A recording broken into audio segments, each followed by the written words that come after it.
As writers, we know our opening pages are the most important pages in our book. They're the ones where the reader or agent or editor or whoever it is decides if they're going to keep reading, if they're hooked and they're intrigued. Now, we know we've written a really cool story that we love, but a lot of writers, including myself at times and especially in the past, have trouble conveying that to the readers in the opening pages. And so that is what we're going to talk about today with an example. I have the opening of a novel I wrote 15 years ago when I was 14 years old. It's the first novel I ever fully finished, and it is very bad. But even though I was very little when I wrote it, the mistakes that I made are common to all newbie writers. They're very common mistakes to make in an opening. So what I'm going to do is I'm going to pull it up. We're not going to read through the whole thing. If you want to see the line by line comments, you can check it out on my Substack. And we are going to talk about why it doesn't work, where it's lacking, and how I would fix it now. So let's start by, I'm just going to pull up a little overview of this blurb. This is my less improved blurb, I guess, or this is the blurb that I think that I would maybe try to write when I was 14 for the book. So when a sheltered princess is kidnapped by the barricaded kingdom, she discovers she is prophesied to bring magic back to the world. She must work with the rebels to find 6 legendary objects before the evil king to maintain the barricade and save her people. Now, a little bit of a bird's eye view. We actually start with a paragraph about the past. 2 boats, one carrying English tradespeople, the other carrying Italian royalty. We do fix this opening in the Substack, by the way, or the opening sentence, but we'll keep going. So it's a bit of a bird's eye view, the history of this world. Then we're saying if you fly over the island today, we're getting again a bird's eye view. We find a man and a young girl on one side of the island that's in ruins. They have a discussion. He is very upset because his magic is gone. And the girl is also upset. When she reveals that her magic is also lost, he gets real mad. Then we go to the other side of the island where there are no ruins. It's very, very beautiful. And we have 2 people named Serena and Finn. Serena is worrying about her husband. We get a lot of exposition about magic and objects and a wall. And then we find out basically Serena's husband is dead. Someone comes to tell her that, and she's very upset. And our last line is, now it's up to one person to fulfill the prophecy and fix things. I wonder who it will be. Real fun. It's a very unique and exciting opening. So what I would want to do here, that's our overview. Let's take a look at it through. I just pulled the checklist, a couple bits of the checklist that I use in my novel opening course, so we can take a look at this. I like to start every discussion of an opening with genre, because genre is where we make those reader expectations for the rest of the book, and it's what the reader expectations are coming in. So I suppose our overall goals in an opening, right? We want to entertain the reader. We want to create suspense so they're curious, and we want to start our story the right way, right? It can't just be an entertaining scene. It has to set up the rest of the book. Setting up the rest of the book comes down to genre. But also in that opening, there's something that the reader is thinking. The reader initially comes into this book thinking, am I going to keep reading this? Am I going to put it down? Suspense is great because it can replace the shall I keep reading this question in their head with, oh, I wonder what this land is, or, like a suspense question in their head. The other thing we want to do is that the reader picks up the book with expectations. No reader comes to a book with nothing. They see the title, they see the packaging, they see the cover, whatever it is. They have expectations going in. The book's packaging itself makes promises to them. And so we have to make sure that our opening is meeting those promises as well. So what is our story's category? This is a young adult fantasy. What is our content genre? It's an action adventure story. How close or far are your readers from the story's world? I like to think about this because it helps us think about how much work we have to do and how strategic we have to be to help the readers make a connection to the character. So for example, if someone is in like contemporary Toronto, that is not a huge gap between the reader and the character. If they're in a fantasy world, there's things in there that can create blockers to connection that we just need to be aware of. So we are in a fantasy world. It seems like it's European inspired, classic. It's probably familiar to fantasy readers, but it is a different world. And then what promises do we need to make to our reader? That is such a good question. This is an action adventure book, and we'll talk a little bit about the end about the problems in this premise, because this is not a premise that will get attention. It's not high concept, it's not good. But it could be probably made, maybe not good, but maybe not traditional pub worthy, but definitely something that some people would want to read if we dig into a few things. So what promises do we want to make to our reader? It is an action adventure story, which means we kind of have a success, failure, value.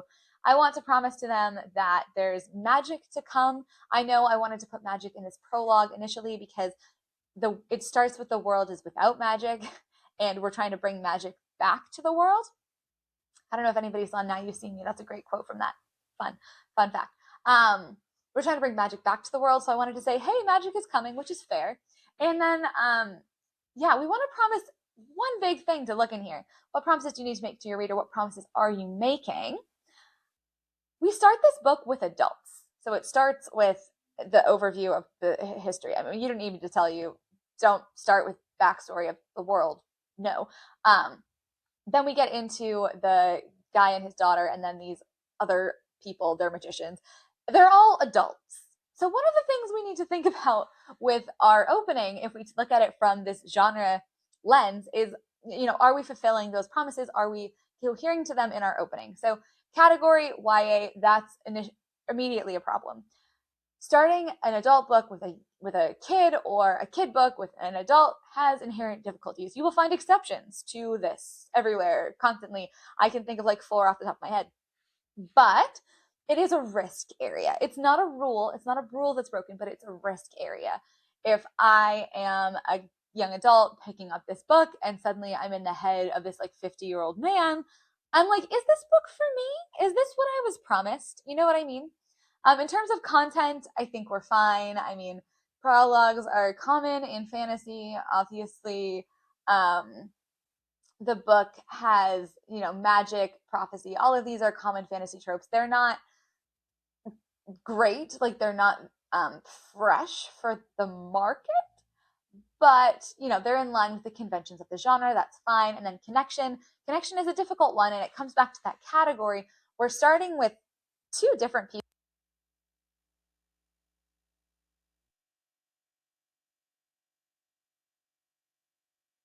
And then, of course, next we have connection. Connection is a tricky one. It's meant to be a way of framing how you look at your opening. When we look at an opening that's already been written, we want to think, what would a reader understand inherently, and what might they relate to help create that connection? I did that in this opening by info dumping, by just having super heavy, crazy exposition party. That's not exactly how we do it. We also have so many characters. It's hard to create a connection, especially in fantasy, actually, where we have this whole new world. And so the world isn't familiar. The terminology is maybe not familiar. There's other things. The way that we create connection is through a character. So especially, I think, in a fantasy novel, getting in the head of one particular character and focusing on them a little bit, helping build that connection there first before expanding the world, can be a really good strategy. And in this prologue, we just hit so many people. They're in the first half, it's the 2, it's the big bad and the daughter. And then the second half, there's just so many names thrown out. It's kind of not so.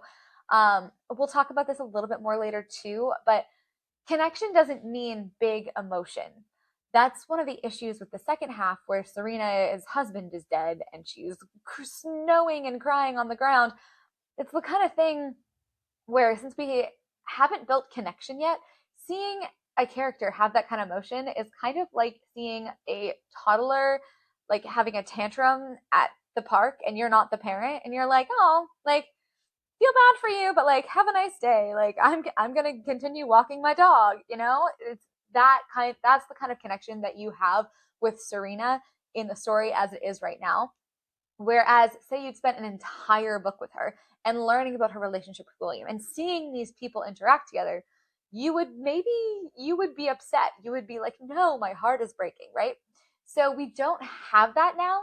And starting at such an emotional high point is actually a harder point to create that connection. Even though we want to be as sort of as dramatic and as possible as soon as possible, that's not necessarily the way to create that connection. So what we're going to do now, I have another little bit of my checklist pulled up here for reviewing your opening. And we're going to go through these little elements. I am, by the way, doing it in edit mode on purpose because I don't like the whiteboard. I know that means we get these little annoying things, but we're just going to deal with them because life is not perfect. So, reviewing your opening, where in your story's timeline is this scene? Is it in or outside of the timeline? So we start in the scene with the backstory of the world and how it came to be. That happens way before. And that whole first paragraph is way outside of the story's timeline. Then we have these two, let me put in little markers to kind of show the differences in the scenes there. Cool. Okay. The rest of this happens 199 years before the events of the story, the main story. So it's outside, the whole prologue is outside of the story timeline. The POV character, there isn't one. The point of view is what I called poorly executed omniscient, PEO. And yeah, there's no real point of view character. Also, the rest of the book is not in omniscient. It's from the princesses, the chosen ones' point of view.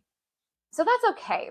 The big reason we do prologues is prologues are like a big sign to the audience saying, this book or this part of the book is, this prologue is not representative of the rest of the book. It's a neon sign. We know that if something happens in the prologue, this is not necessarily how the rest of the thing is going to go.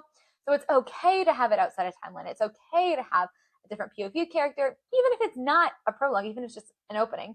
These things are all workable. They're all okay, but it's important we be aware of them.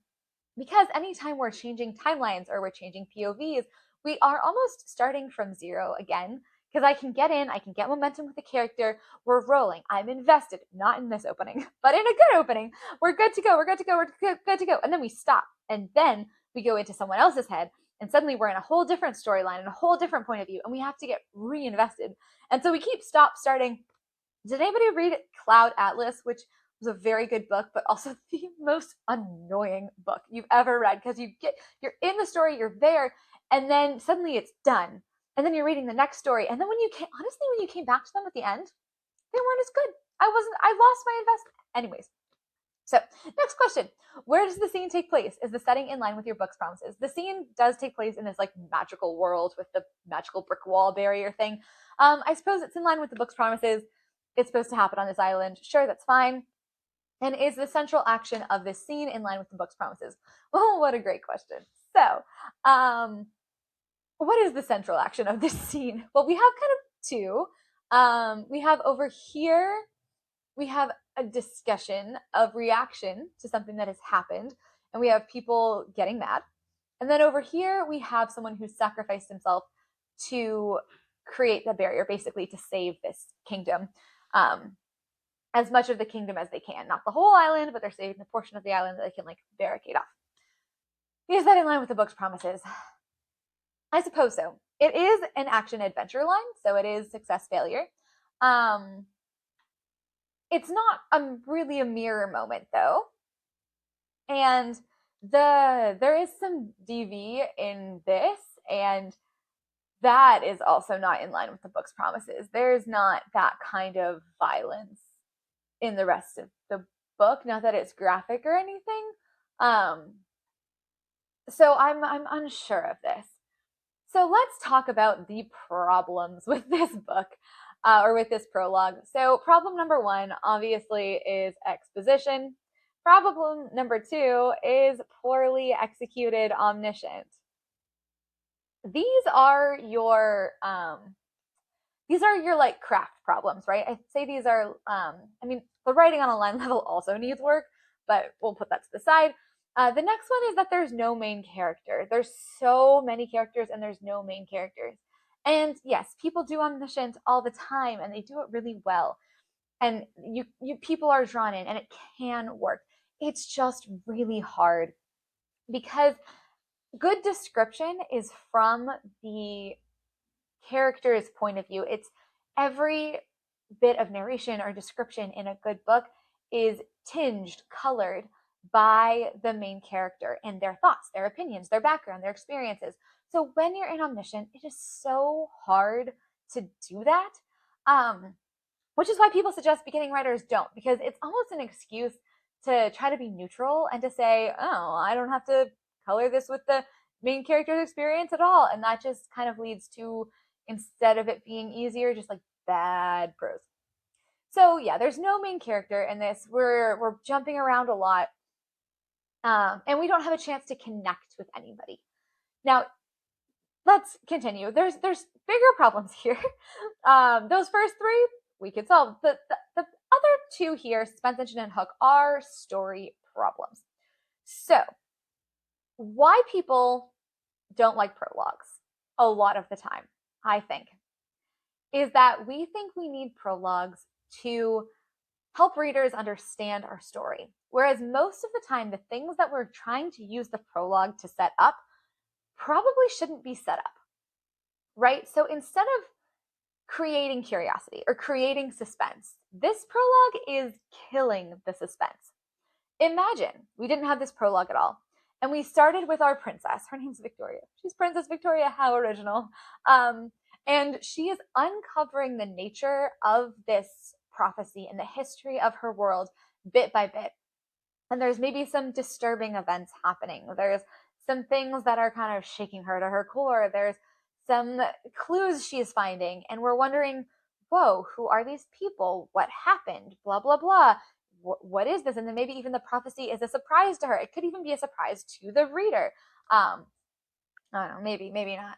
If we wanted to move away from the whole chosen thing, chosen one thing, that would maybe be good for this book's longevity. But that would create a much more engaging experience than having all of this up front. Because yes, dramatic irony is a suspense technique. It can help build tension. It can drive readers forward.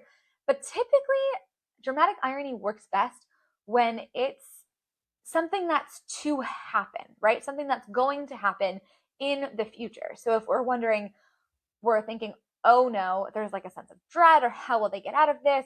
Or, I'm anticipating, I know what's going to happen to the character. We know that this princess is going to get this prophecy, but we don't really know what that means. So if the prologue was something like, the person who fulfills this prophecy is going to have to sacrifice themselves like I did, or make this decision, or more specifics, obviously, executed properly, that maybe could work as dramatic irony. But being as it is, we're going to have to watch this princess try to figure out what's happening with this prophecy when we already know, and we're going to be like, excuse me, like get on with it, because we're not interested, we're not intrigued, and it's what happened in the past, not what's happening in the future. So we're not even seeing like the cause and effect. It's not like we saw the effect and now we're seeing the cause. We saw the cause and now we're seeing the effect, and that's not interesting in this case, at least. It also doesn't give a sense of stakes, right? So the prologue doesn't set our stakes for us either. That's a really good way to use a prologue, particularly a short one, is to try to indicate the breadth of the world that we're in. This one doesn't do that. This one's just confusing. It also probably comes off as tired or cliche. So if we were to keep a prologue, if this story needed a prologue, it should not have this prologue. It should have a prologue that creates suspense, whether it's dramatic irony in that the princess is going to have to fulfill this and something really bad is going to happen, or it's not giving away the whole story. And then we have hook. So I put below our little original blurb. And let's be honest, if I had an author coming to me with this and I was editing it or something, I would say, look, based on your pitch and based on what I see here, I'm struggling to see the freshness. I know that there are elements of this story that must set it apart, right? You're so excited about it. I'm sure there are things that are in it, but they're just not coming across, right? So I would be wondering what elements of this story really set it apart, what really feels fresh that you could emphasize in a pitch, because what we're seeing here is really kind of like an overdone, I would never, maybe not say this to the person, but like cliche, like find 6 objects, fulfill a prophecy, evil king. It's boring. Sheltered princess, like there's nothing twisty. There's nothing new. We've seen this before. And I know that, we've seen it before, but we've never seen it from you. This is your first time telling the story. And what interesting things are you bringing to it? And look, this is inherently a tricky one, but I do think there's some stuff here. And what I narrowed in on when I was trying to look at this was I was thinking of these rebels, right? I was thinking of these rebels, and I was thinking, okay, rebels for what? She is a princess of one kingdom. There's a barricaded kingdom. Is she working with the rebels of the barricaded kingdom or the rebels of her kingdom? Because if she has to work with the rebels of her kingdom, i.e. the rebels who are against her, that's really interesting. There's something else in here. I don't know if you read the Substack and you read the prologue, you will find out that basically as long as the magic of the good and the bad are tied together. So the good guy or the good people are sacrificing their magic and storing it. And I guess their magic is kind of equal in capacity to the big bad's magic. And so it's inherently tied. So like they get rid of their magic, he loses his magic. If then the princess is going to restore the magic, find these legendary objects, unlock it, and she needs magic in order to maintain this barricade, he actually will get his magic back. And that's interesting.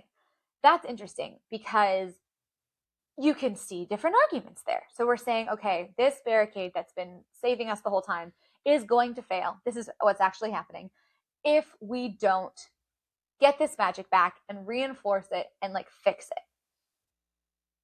But if we do that, then the big bad gets his magic back too. So do we just make sure no one has magic and let the barricade fall and basically let ourselves get taken over? But he doesn't have magic, so maybe we could fight him. Maybe we might be able to do something. Or do we get the magic back, restore the magic, and then we have to fight him with magic too, and we might be able to save the barricade, but he might be able to just knock it down again with his magic. Like, which one gives us a chance? You could see some like interesting conversations. Maybe it can get thematic, maybe it can get political, who knows? But like grasping a little bit at straws here, that's fairly interesting. That's more interesting than like super evil, super good. We gotta like get it's I don't think I'd actually read Harry Potter at this point, by the way, if you're thinking Horcruxes, which I am. And I realized when I was reading that book, I was like, whoa, this is really similar to what I did. I don't think I'd read it yet. So I think I was just like going off on it, or maybe I had, I don't know. But I did write this when I was like 13, 14, and I don't think I read Deathly Hallows till I was 15 or 16. So anyways, but you can tell it's been done, right? And it does seem kind of just like a rip off of a very like, we're going on a quest, get these objects, get the magic. So instead of it being that, now we have a question of like, should we do this? And we have I have to work with the people who want to overthrow me, and should I do that? Because what happens if they overthrow me? Like, that sounds interesting. So I would get us a new blurb, and I would say the new blurb could be something like this. After they rescue her from the clutches of a rival kingdom, a sheltered princess must join the rebels, and that would be the rebels of her kingdom, to fulfill a prophecy that will restore magic to the world, only to realize she'll be giving magic to her enemies too. Now, could I mess around with that a little bit? Sure. But if we take this, obviously this is a little bit of a different book, but it's not that different of a book. It's still the same basic actions in that we're fulfilling this prophecy, we're finding the objects. But now we have some interesting bits of opposition. We know that we're going to be giving our magic to our enemies, and we're working with the people who want to overthrow us because they rescued me. So now I have to help them, even though they want to overthrow me. Much more interesting. Much more interesting. I think objectively, maybe you disagree. But that's what I would do. And that's what I would be talking to this author about, was like, we really need to get in here, dig to what's fresh, what's hooky, what's maybe more interesting in this concept. And then we want to bring those interesting things into the opening to signal to our readers that, hey, there's going to be some interesting, we need a new adjective.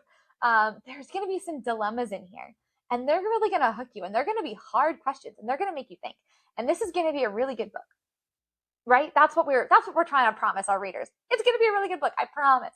And so I would try to take this blurb and create an opening that works off of that. Let me just make sure I'm not missing anything in my point here. I will also, at the very end, I'll give one more alternative. So how do we fix this opening? Option number 1, kill the prologue. Just kill it. Just start with the princess. The princess is currently, I think the book does start with the princess at home, like being a princess. I would honestly start with the princess being like imprisoned in the dungeon. I think that would be great. I think it's a great idea. Is that also a cliche opening? A princess being rescued from a dungeon? Maybe. Maybe I need to think about that a little bit and come up with something a little more original, a little more unexpected. But that's how I would do it. I would kill the prologue and I would start us off right here with our blurb. Or if we really want a prologue, or it's not that we really want a prologue, if we want to foreshadow this prophecy, if we want to create a real suspense engine, maybe around the rebels or the prophecy or what's going to happen with the magic, or maybe we want to indicate the stakes, and we really want, and we think a prologue is the only way to do that if we're going to start with a princess in a dungeon, then we do need a prologue. So this is how I would fix it.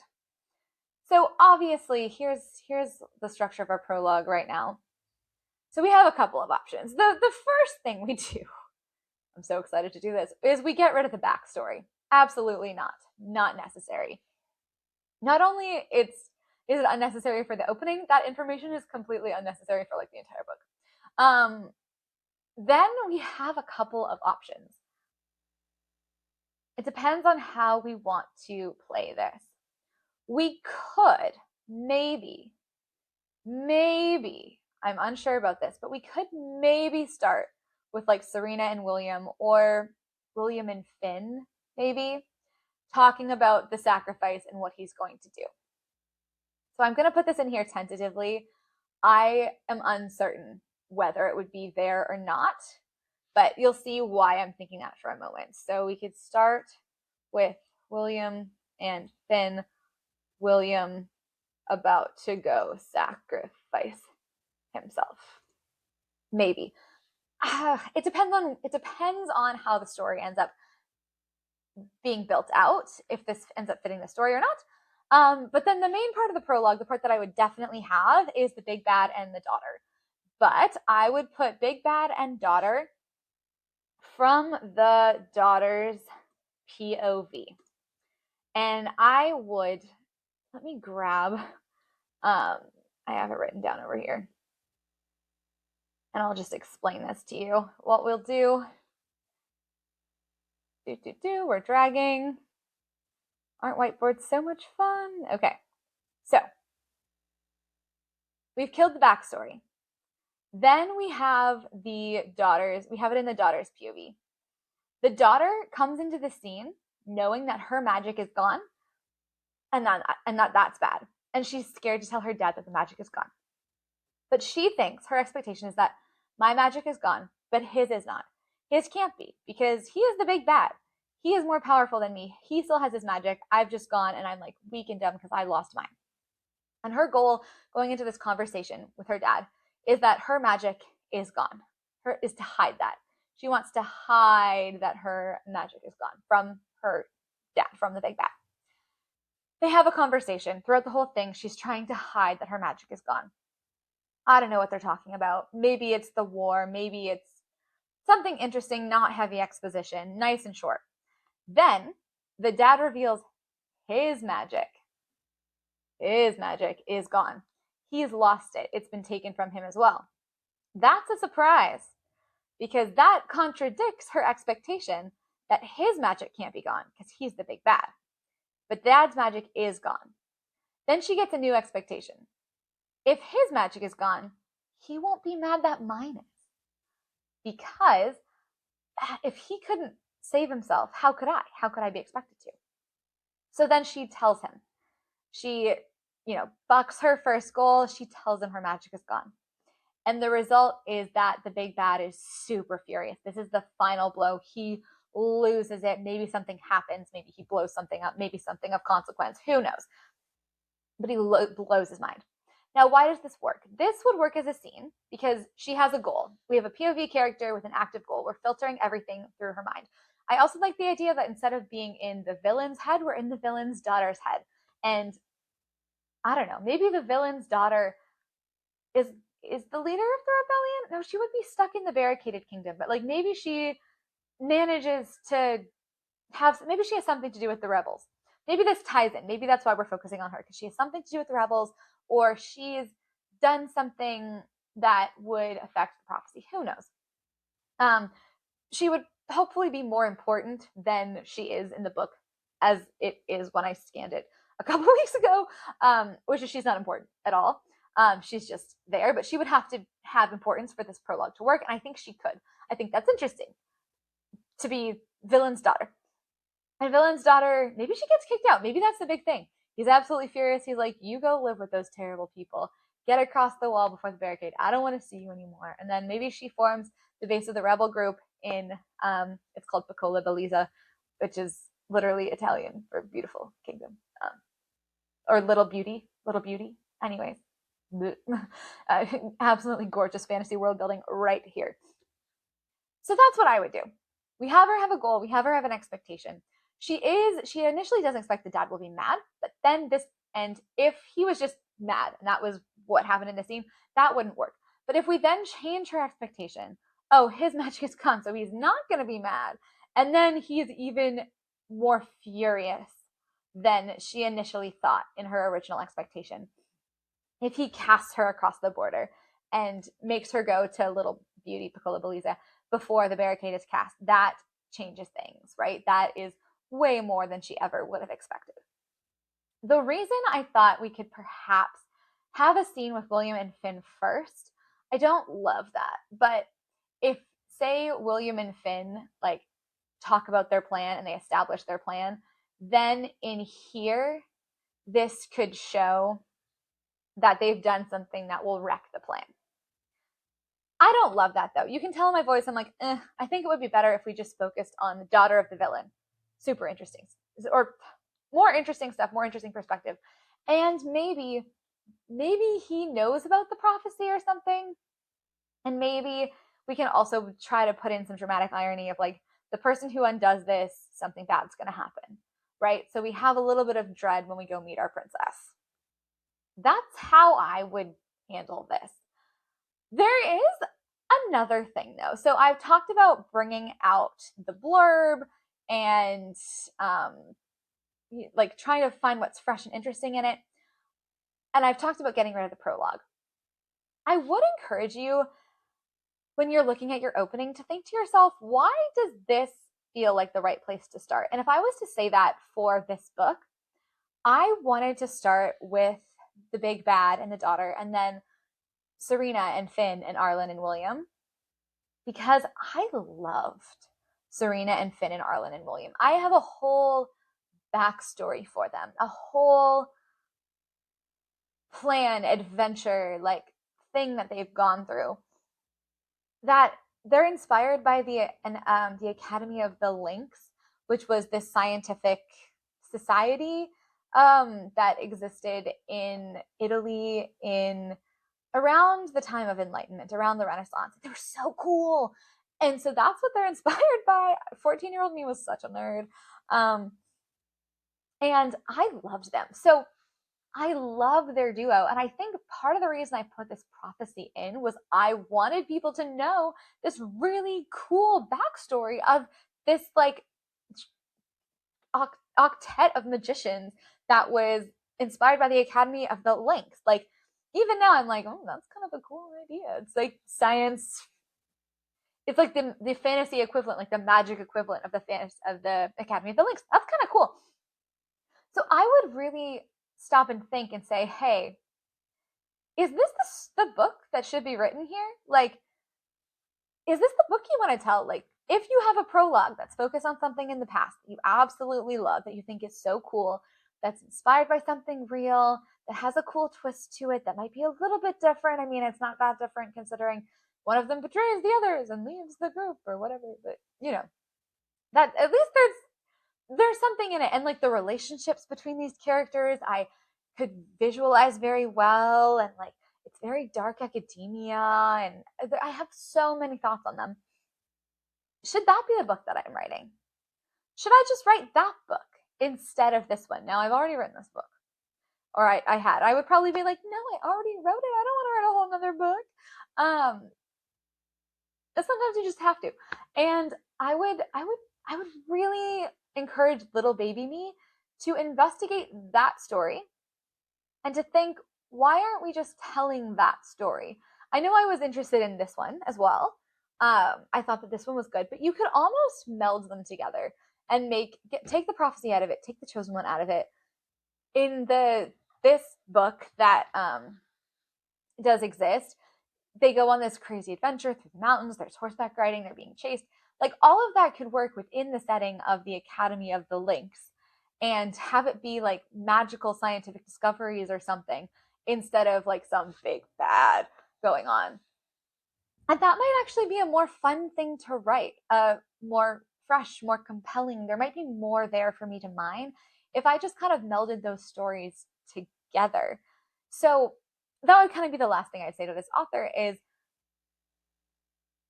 yeah, think about why you love this prologue so much. And, we say kill your darlings, and you should. But sometimes you should turn your darlings into a book. Maybe your darlings should be the main event if you feel so attached to it, especially with prologues, especially with the backstory of your world. Oftentimes, just like side characters, especially when we have like we're newer writers, it's happened to me a few times where I'm like, wait, the thing I wasn't going to write about, the side story that's happening, that's the fresh thing. That's the interesting thing. So always be open, I guess, and willing to think through that. So that was fun. We totally tore apart my 14-year-old writing. How great. What a great adventure. I'm pulling tons of the stuff that I put into my course on how to write an opening that draws readers in and hooks them in the first 10 pages. It's everything that I wish I knew, definitely 15 years ago, but even like 3-4 years ago, on how to write an opening that will succeed, like in terms of hooking readers and drawing in agents. Look, there's not like major secrets to this or anything. Like, there's no magic formula. And I'm really just someone who's learned how to do this and is trying to share what I know. I'm not claiming to be prescriptive. I'm just trying to sort of offer tools in the course that you can use to improve and to give you the vocabulary to approach your own opening and to write it and to edit it and fix it up and make it really, really gripping when you do. So if you're interested in that course, you can check it out below.